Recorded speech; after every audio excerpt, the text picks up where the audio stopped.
For years, eyewitnesses have been seeing mysterious upright canine creatures that they cannot describe, and has left many mystery into the world. It is unknown what lurks around into these creatures, but with sketches, drawings, and thousands of accounts, the mystery is. Join us as we talk about Dogman, the most terrifying cryptid in the world.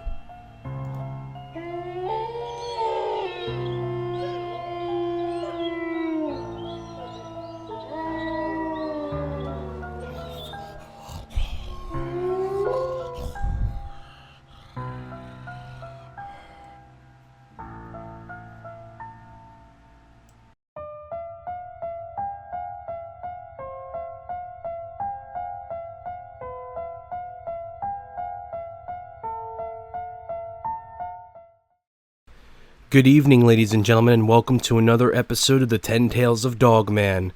Tonight's episode is a continuation of last week's episode with Lisa. Enjoy the show.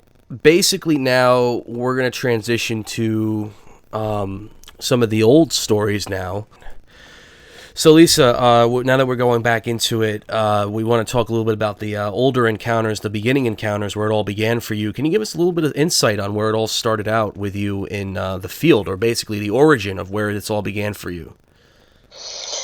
Well, the biggest impact really was my early childhood encounters with a creature I've referred to as Blondie. And we believe that she was what they call a type 3. I very, very much believe that she was a juvenile. So, being at 5 years old, I wasn't very tall. I mean, I couldn't have been any more than 3.5 feet at the most. And I think that I came up to her, kind of her mid-rib range. So, but, basically with that, where I lived in my neighborhood, there was a patch of woods that was behind my house, and it led into the yard of another person in this neighborhood that ran on the street behind us. And these people had a playhouse, and I mean, it was a kid's wonderland. I mean, it was fully stocked with toys and dishes and a table, and I mean, it was great, and I would go play in there. And for starters, I just would remember I'd be playing, and all of a sudden I'd have this feeling come over me, and I would feel scared, and I couldn't explain it, and I would just run out and go back home. And so all of this, went on for a while until one afternoon, I saw the people that owned this house come home, and I just remember this very pretty lady going through the sliding back doors, and seeing her backyard, and her backyard faced the woods, and this tree house, or this playhouse, was on their property. And she opened up the sliding glass door, and she put some music on, and she's very, very hippie chick, was sitting on some cushions, and she was playing guitar. She was strumming along to this record that she put on. And around me, I heard what at first sounded like the drone of bees. So it was like a vibration, but it was many different individuals. And as I listened, I began to realize it was voices, and it was individual voices. And I mean, I won't say human voices. I don't really know for sure what it was, but there's definitely individuals, and there was different tones, and in different octaves.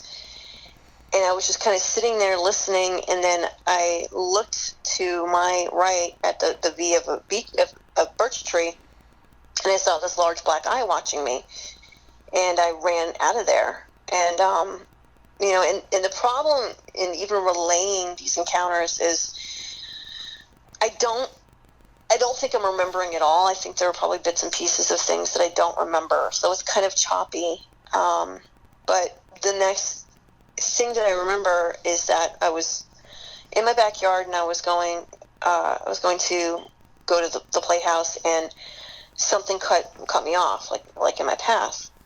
And and we were inches apart, and I just kind of looked up, and saw this shaggy body, and the hair was blonde, and I looked up into the face of what I just thought was a monster. And back then the Muppets were on TV and Sesame Street, and there were monsters. That's just kind of what I relate it as.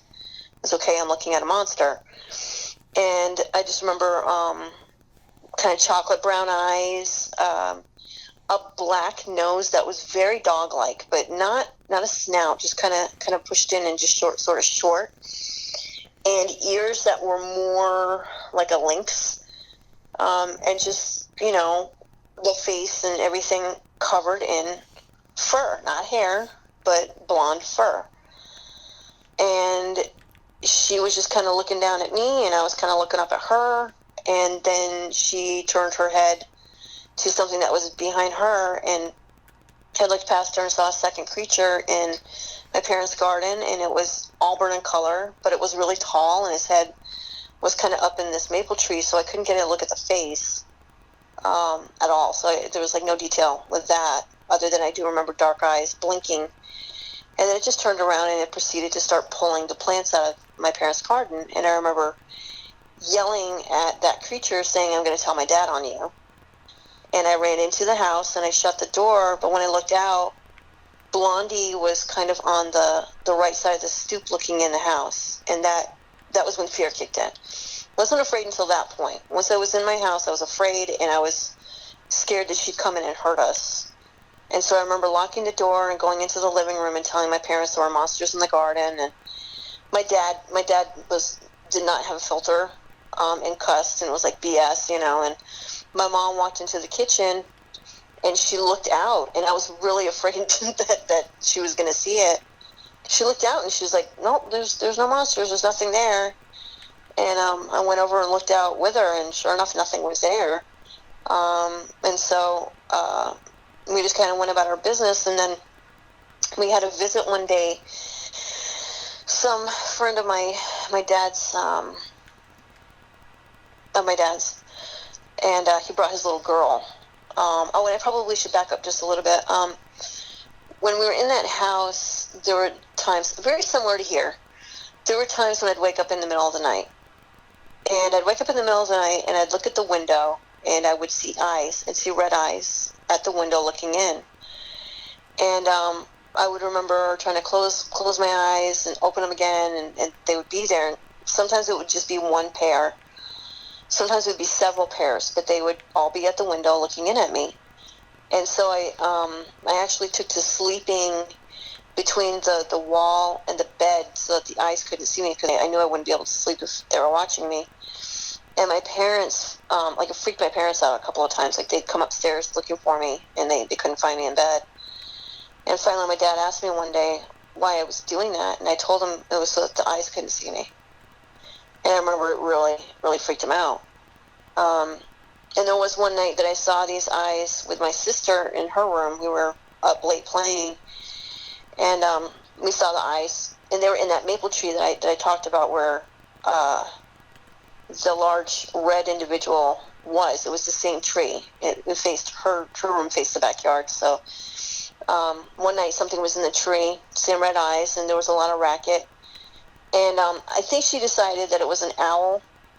And this was like the first time that I learned what an owl was. And in fact, I remember my dad saying that he thought maybe an owl was watching me. And so that's what we started calling it. We started calling it the owl, or owls. But I know now it's probably most likely Dogman. But so anyway, so that was going on in my house. And then this one day we had a visit from this guy and his daughter, who was about my age. And she was real shy. I don't really know what was up with that, but she, I brought her upstairs to play and everything, and she would just start crying like every few minutes, and she'd want to be with her dad, but her dad wanted her to stay with us because the adults were talking and stuff. And so to entertain her, I decided I was going to show her the playhouse. So I took her to the playhouse, and everything was fine, and we were playing and everything, and then all of a sudden I see the large auburn creature come walking by. And again, from my vantage point, this thing was so tall that I couldn't see its head, but it went walking by, and right behind it came Blondie. And there were cutout windows, in the playhouse, and she was looking in, and she saw the little girl that was with me first, and then she turned and saw me, and we made eye contact. And as soon as that happened, I dove underneath the little table that was in the playhouse, and then she came right to the door and stuck, like, you know, her legs and her whole torso, and kind of had herself at an angle so that she could look down at us, and there was like a whole lot of vocalizations going on. I mean, it basically sounded like growling, but she was also showing her teeth, and her teeth were sharp. I mean, there's a lot of sharp teeth. It just kind of looked jagged. I mean, that's like the best way I can describe it. I don't know why. Not broken, just like the shape was just sort of jagged. And she was making a bunch of noise, and, you know, the girl that was with me was screaming, and she wet herself, and I started crying, and I basically started screaming at Blondie, telling her to move, and I actually pounded on her feet. And once that happened, all the noise stopped, like all the vocalization stopped, and she kind of looked offended and just moved away. And then I remember grabbing the little girl, and we both went running down the path. And she was, you know, she was soaked, and poor thing was just in hysterics. And her dad was in the backyard calling for her, because I guess it was time for them to go. And as soon as she saw him, she just kind of ran to him, and she was just sobbing. And he asked me what happened, and I said she got scared and had an accident. You know, I didn't want to say what happened. So he ended up taking her home. And the feeling, and we just talked about vengeance with these things. I had this feeling come over me that if I didn't somehow apologize for what just happened, that they'd come after me. I was really afraid that Blondie was going to come after me for hitting her. It was really kind of what ran through my mind. So that was my motivation for going back out. And so I ended up going back into the woods, and I started talking, and I was just saying, I'm really sorry I hit you, but you scared my friend, and she peed herself. And then all of a sudden she was there. And I don't even really remember how she came into view. She was just there. But I do remember that we sat down in front of each other, and we were pretty close. And I remember I was sitting cross-legged, and she either mimicked me or she just knew how to sit that way. But she was sitting that way too. And definitely looking me over, and I just remember her eyes being really nocturnal-like. They just reminded me of, kind of big and sort of, full dilated pupils and stuff. And she was just kind of looking me over. But it was almost animal-like in a way. Like, she was just kind of really just sort of looking me over. And then she reached out, I think, her right hand, and she patted me on the head 3 times. And the weight and the strength behind it was pretty intense, and I remember feeling it in my neck and my teeth clicking. And then she just grabbed me. She grabbed me, and she pulled me to her side, and she laid down. And I was wrestling with absolute panic welling up in me, and terror, and just having these thoughts run through my mind of, I'm never going to see my mom again. She's going to carry me off. Nobody's going to know what happens, and even just running things through, is she going to eat me? Is she going to kill me? Is she going to let me go? And I had this feeling come over me, and I really feel like it was God. It was something divine came over me, and the thought came into my mind of, whatever you do, don't panic. And so I just tried to lay as still as I possibly could. And, I was relaying this story to a couple that I'm friends with. And we talked about how long I was laying there for and how long she had me pinned to her side. And I began to remember that the left side of my body fell asleep. And I was really uncomfortable. Like, I was actually really in pain. But I was too scared to move. And so the guesstimation on the length of time may have been 45 minutes to an hour that she had me in that position. But I remember I had to get comfortable, because I was really, really hurting. And so I started to kind of talk to her like you would when you see a dog or an animal, just to kind of like, it's okay, and I started to kind of roll towards her, and I put my hand on her chest, and that's when I noticed the rise of small breasts underneath the fur, and the fur itself felt kind of oily. Really kind of reminds me, wiry, kind of like a Irish wolfhound is really what her hair reminded, or her fur reminded me of. And the only thing I remember smelling is like dirt and leaves. That's it. There's no other odor, because I've had a lot of people ask me. But because I've relayed this so many times, it's like I'll remember new details. I do remember there were no birds. There was no sound in the forest at all, except she was kind of shuffling her feet in like leaves. There's like some leaves left over from fall, but it wasn't like extensive. It was just kind of leaf litter.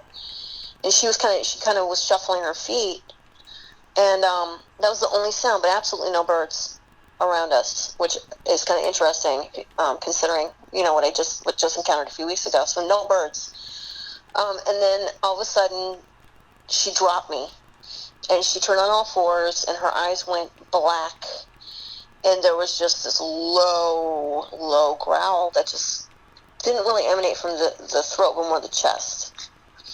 And then I heard my sister call my name, and I remember saying, "Hey, that's my sister," to Blondie, and Blondie just, like, the growling just cut off.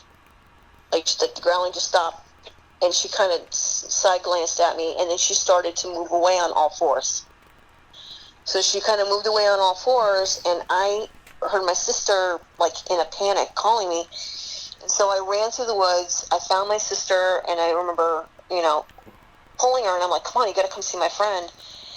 And this is my older sister, and she was really angry, and she was like, "No, never mind all that. Dad's really mad, and he wants you home now." And so I went home with her, and I was a mess. I mean, my dress was dirty, and I had leaves in my hair. I mean, it was an absolute mess. And I got home, and my dad sat me down at the dining room table, and he asked me what happened with the little girl in the playhouse. And I said the same thing that I had said before. She just got scared and she peed herself. And my dad was quiet for a while and just watched me, and he said, "Okay," because her dad called, and they had to bring her to the hospital, and she's in absolute hysterics, and she told her dad everything. And I still kind of stuck to my story, and I didn't say anything because I just was scared that I'd be in trouble. And he said, "I absolutely forbid you to ever go into those woods again. And in fact, don't even play in the backyard. Just stick to the front." And so after that I did, and I remember that there was one day I was on the stoop, and Blondie came back, and she kind of had herself pressed against the side of the house, but I could see, like, one of her eyes kind of looking around the corner at me. And I remember standing up and very distinctly saying to her, "I'm very sorry, but I can't play with you anymore," and going back into the house. And I don't know if it was after this or not, or if it was between not going to the playhouse anymore and that last sighting that I remember to date of seeing her. There was some sort of siege on my house. There was one night when my sister was gone, and there was just this racket. There was, like, something stomping on the roof. There was growls. There was thuds. There was bangs. And there was just these voices, just this noise. And I remember my parents standing in the middle of the living room, staring up at the ceiling. And we had this dog and she was a tough dog. She was caught kind of feral. And my parents adopted her, and she was laying on the floor, and she was shaking. And my dad picked up the dog. My mom picked me up, and we went into their bedroom. And they just kept telling me, "No, we want you to sleep with us tonight." And my dad locked the door. He got his rifle out. And it wasn't even, it was like sunset, so it was still kind of light out. But I remember all four of us got into my parents' bed. And that's where we were for the night until the next morning. That's kind of like my biggest sort of encounter to date. I have seen, I had some activity at a house that I was living in the same town, where that led up to, I think they came in the attic at night. There would be things walking around the roof. we were, my sister and I were terrified of the basement. And one night, at 8 years old, I was going to the bathroom, and the bathroom window faced this patch of woods that was across the street from us. And I remember looking out the window, and I saw what I thought was a dog until it stood up. And it stood up, definitely had the German Shepherd head that a lot of people describe, and it was looking up at me in the bathroom, and it showed me its teeth. And it almost looked like a smile, but it was like I was terrified, and it was almost like it knew I was terrified, and like it was enjoying the fact that I was terrified. And so after that, and like I blocked out that memory, because even up to 11 or 12, when we lived in that house, if I went in the bathroom at night, I'd shut my eyes, and I would feel around for the window and shut the curtain. Like I couldn't look out. So there was that. A year later, there was the slumber party incident. And I have a photo that's actually circulating around on the internet where you can see the eyes, and they're canine eyes. This is a second-story house. Something is looking in an open window at me, and you can see that the shape of the eyes are definitely canine. And with that, we had, again, the eyes were different from what we saw at the tree. What we saw at the tree was more almond-shaped, and they were pink, but we were watching eyes next to a tree going down to the ground and then coming back up, and there'd be a spray of rocks hitting the house and growling and all kinds of racket behind it. And when a car was passing, the thing, if it was a Dogman or Type 3, which is what I've had suggested to me, would be watching the car would get close enough, like where the headlights were just about to hit it, and it would turn its face away and wait until the car passed, and then the eyes would reappear. And the whole scenario would start again, of it dipping down, picking up rocks, and throwing them at the house. So there was that, and then I had an encounter in Massachusetts with, I'd skipped school with a bunch of friends, and there was this guy that I kind of had a thing for, and had a thing for me, and we split off from the group of kids that we were with, and we were walking along the railroad tracks, and we saw this thing, which I thought was just a person dressed all in brown at first, but it was moving at a really fast speed, up the tracks towards us on two legs. And my friend kind of froze, and he was like, "That's not a person." And I think he got within 100 feet of us, and I'm not sure. I'm real bad at distances, but it got close enough where we could see his eyes, and the eyes were completely blacked out, and the nose was, again, kind of like a short muzzle, kind of pointed ears, but the arms were strange, so it was like it was holding his arms out and kind of bent at the wrist, but they sort of looked paw-like. And I have a picture, and I think I've actually shown it to you, Chris, of a skinwalker that somebody illustrated. That's exactly what this thing looked like, only it had no headdress.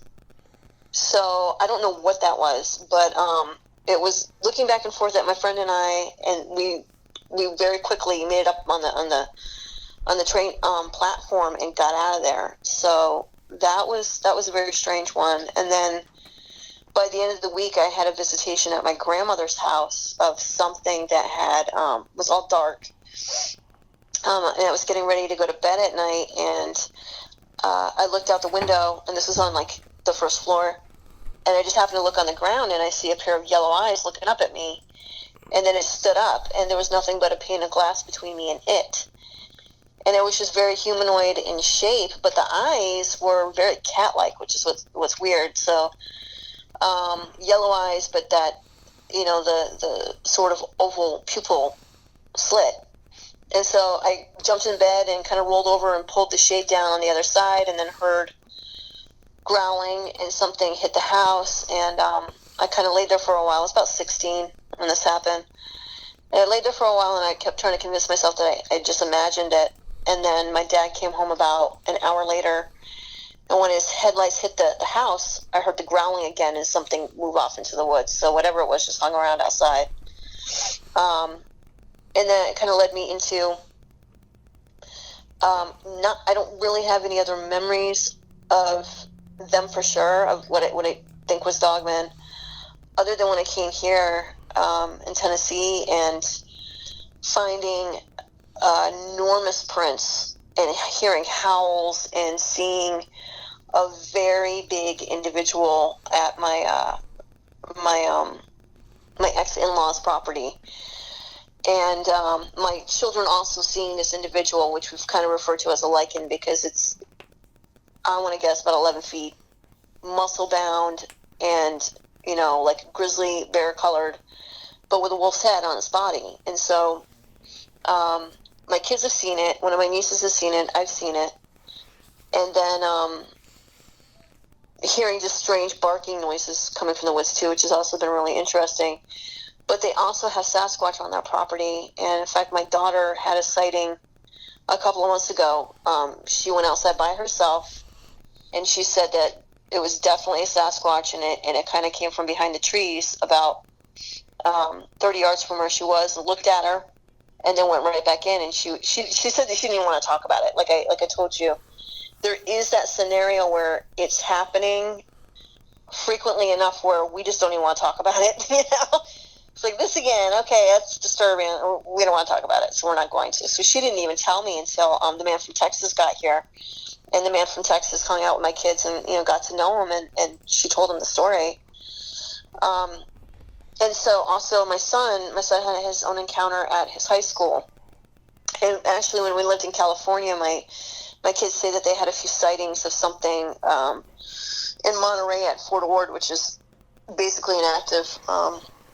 You know, my daughter got followed, her and her friend got followed by something on the golf course, and they remember seeing this large black shadow, red eyes, and a wolf's head.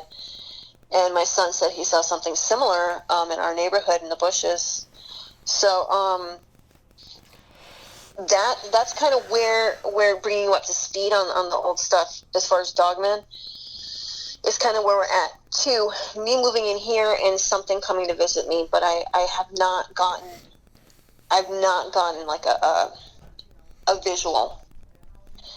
But with the tracks and what I'm finding, I'm finding both some Squatch and both Dogman. But down at the park, which is 5 minutes from my house, we just found both Squatch and both Dogman. So I don't know what it means, other than they're together, you know. But the whole scenario of Dogman hunting Sasquatch is terrifying, especially if they're doing it in my yard, you know. So hopefully that brings you up to speed on where we're at. My encounter with Blondie was really definitely the most impactful. I don't like people touching my head as a result of that experience. I really don't. And it took me a long time to figure out why, but I was like, oh, well, that makes sense, you know. She ended up kind of patting me on the head, and it was a terrifying experience. So to this day, I don't like people touching my head. I don't like being grabbed. So it definitely made an impact on me, most definitely. Absolutely, and to be honest with you, my favorite story, of course, with you is the infamous Blondie story, which has expanded so crazy because of how this is probably one of the very first few cases, if not one of the very rare cases, where they see activity like this, and it's probably the most strongest case, I think, with you, and I think with the general, with people who aren't familiar with the whole Dogman curiosity of just, you know, hey, you know, this is pretty cool, this is pretty interesting, but do these creatures, do they pick up human beings? Are they able to do things with human beings that we can't do? And in a way, this scenario kind of plays out with a grain of salt on it, you know? I gotta be honest with you, it's probably the most compelling and most freakiest stories I've ever heard was of Blondie picking you up and treating you like an infant. On top of that, just how the bond that this creature had with you. Now let me ask you this, with Blondie, do you believe Blondie's still out there to this day, obviously clearly as an adult, but do you think that she's still out there maybe looking for you? I do. I really do. I've had people suggest to me that once they get your scent, they don't let you go. That they kind of fixate on you whether, you want to be fixated on or not. So yeah, I think so. But I also think it would be very terrifying to behold her as an adult. I couldn't imagine what that's like, and what she would look like, and how big she would be, and how ferocious she may be. So, there is a part of me, and I can't help it. There's a part of me that's so curious that I'd love to see her, just because I'd love to know what she looks like now. And then the rest of me is like, oh, hell no. no, thank you, But I mean, because I can't help it. It was a very weird situation. And even when, and it was more like she was holding me like a couple would. Like, if you imagine a couple in bed, how the guy's on his back and how the girl is curled into his side, that's how she had me. So we were actually laying down, and she had me pinned to her side. So it's an intimate embrace, to say the least. And I don't know what was running through her head. I've got no idea. But she was just kind of, making sort of some growly noises and just kind of shuffling her feet and just hanging out with me. It was really weird, on many, many levels. But, and I still feel that sense of terror that never went anywhere. It's like, when I really think about it, those feelings come up of, I didn't know what was going to happen to me, but I thought I was dead, pretty much. That's what I assumed was going to happen. That, okay, she's holding me. Any minute she's going to break my neck, or she's going to bite me, or I don't know. But thank God that didn't happen. And I don't know. I don't know if she viewed me as a pet. I don't know if it was just something playful for her. Some predators will play with smaller animals when they're young, and then once they become adults, it's a whole different scenario. They're not going to play with prey; they're going to eat it. So I don't know if it was one of those cases too. I just don't know. Or she really just viewed me as a playmate and a friend, and that was her form of affection. I don't know at all. And I probably never will.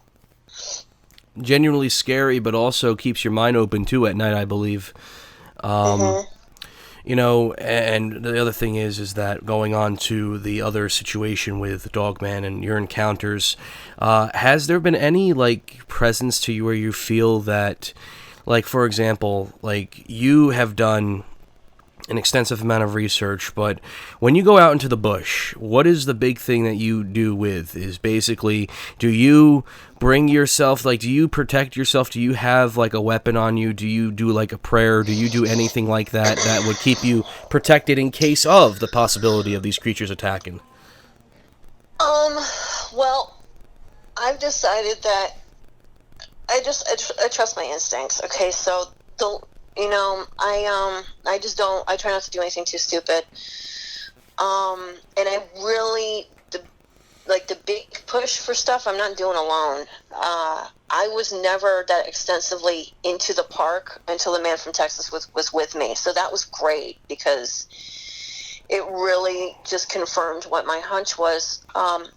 There's a certain point on that path. It's a bike path, that I just wouldn't go beyond, because I would start feeling watched and, feeling really creeped out.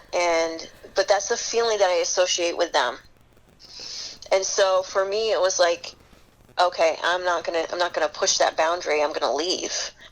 I'm a petite female.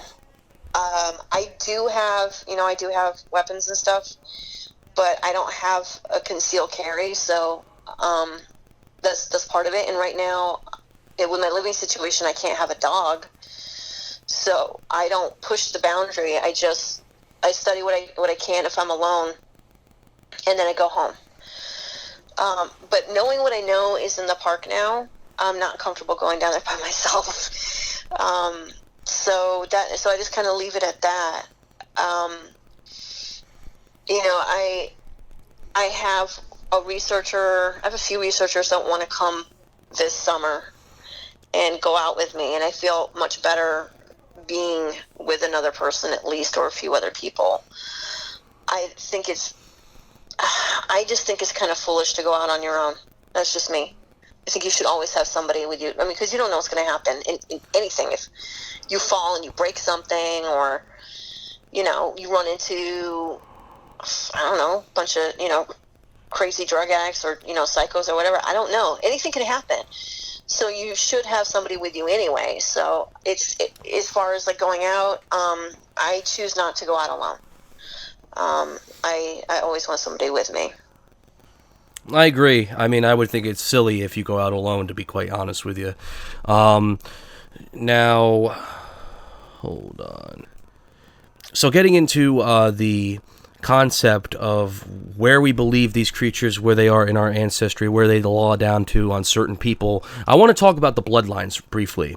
Now, Can you tell the audience and the viewers what is the bloodline theory that you got going with these creatures? Okay, well, that's basically on... I started that with two things. The first thing was I started to notice that there was a lot of tree breaks in graveyards. And I noticed that, and also I found some footprints, but I noticed that it was around certain graves, whether it was age groups or just certain types of people. To me, interestingly enough, Freemasons. Around some Freemasons' plots, or just by their graves, there are tree breaks. So I started to kind of ask the question, okay, what does Freemasonry have to do with this? And interestingly enough, in my family, there are Freemasons. And so that's, to me, I don't know if I really believe that there's coincidences. I think that, I really don't know. I think that everything kind of has some sort of connection to something else. But that I thought was interesting, and there's been encounters in my family anyway. I mean, like, they go back to at least my great-grandfather with cryptids in general. So I found that, and I thought that was interesting. But then I've been learning a lot about people that are that have the blood type O negative with the Rh factor, like myself, that is only 15% of the population, but apparently people with my blood type are more inclined to have experiences with the unknown. I mean, I can honestly say that and we know for a fact that when it comes to the Bible, there are books that are intentionally left out of that canon, okay? And there's reasons for it. But I think the biggest reason, quite honestly, in my opinion, is that it's really kind of hard to control people if they know what the truth is. And I think that some of the other ancient texts that we have, like from the Samaritans and the Egyptians and even Hebrew texts, I think it all kind of lines up in it, and it kind of points to certain things that are absolutes, okay? So I took that into consideration too, what my background is and my beliefs, and I started to look at books that were not included, such as the book of Enoch, which talks a lot about fallen angels and, them having intercourse with women, and then giants were the result of that. And it's been documented that they have found giant skeletons in different parts of the earth. I mean, really, really big individuals. But according to some of the ancient texts, like the Book of Giants itself and the Book of Watchers, the giants went out and procreated with animals and created monsters. So, if there is truth and validity to that, then you have creatures that aren't supposed to be, right? Maybe even the dinosaurs. I mean, we're so into dinosaurs, but we don't really know where they came from. And, and they got wiped out with everything else. So it's like, what if that was monster? What if that was the result of this, abomination, so to speak? I don't know. But it just seems like it's integrated. You've got these cryptids, and we know that there's some other cryptids besides Dogman and Sasquatch, which are like the two, main contenders. But, we have other people talking about other things, Goatman, lizard people, mermaids even, just different creatures, which don't make sense, but exist anyway. And so, if that's the case, and if there's truth to these origins, then there's a very good possibility that means it's polluted the human bloodlines too. Okay, so you've got if you think about people, you've got some people that are really unique, that can do things that nobody else can, or they're really talented, or they're really beautiful, or they have these strange things about them, like they give off really bad energy or very positive energy. I mean, I don't know. So to me, it's kind of a mesh of possibilities. But if you think about the importance of blood, I mean, like how important it is, like family ties and the royal family, you know, that's been in power for centuries. The bloodline is extremely important to them, right? There has to be a reason for that. So it's a rabbit hole that goes deep. But I do think, regardless of what you believe, there's some validity to it. I have talked to other people with my blood type that have encounters on a regular basis. So perhaps there is something that we carry, some sort of DNA that is other, that they recognize. And I actually did a DNA test a few years back, and it came back that I was like 3% Neanderthal and 2%, and I'm going to sound really ignorant and chop this name up, but I think it's pronounced Sonny Devon, is some other humanoid that was recently discovered, I think, in Spain. So I'm 95% normal human, and I'm 5% other. Does that come into play with this? I don't know. I don't have any way of knowing for sure. However, I've also had people approach me that also study this subject that have told me to be very careful when talking about the bloodlines. You know, that like they would straight up fear for my safety, which means that there probably is something to this. But again, we don't have anything concrete. Absolutely, and I agree with that. You know, the bloodline thing is pretty interesting because, you know, that's something that not a lot of people talk about, and that's not a lot of people that understand about bloodlines and what it is, your connection, where your ancestry is, your DNA, where it comes from, where's the analysis of it. There's a lot of things that play into it as well, but that's a pretty good analogy too. And it's great to see people that talk about the bloodline thing because it's something that not a lot of people like to discuss. Mm-hmm. But of course, Lisa, you know, I just want to say, is there any closing arguments, any closing statements you'd like to throw to the audience? Any advice you'd like to give to people? I would just encourage people to share. People that are having encounters, share. Allow somebody to come alongside you and give you as much support as possible, especially if you're having ongoing encounters. Share your theories. Understand that there are no experts in this field. There are some people out there that want to claim that, but until somebody is actually living with these creatures 24/7, you know, 365 days a year, there's no experts. We're all learning together, and you know, just definitely feel encouraged to educate yourself more and you know, seek support if you need it. Absolutely. Lisa, thank you. Seriously, thank you again for coming on the show. Thank you for discussing everything from point A to point B. And definitely I'd love to have you come back on in the future and talk a little bit more about this. Thank you again for taking the time out of your day to come on. Thank you. All right, no problem. Thanks. You have a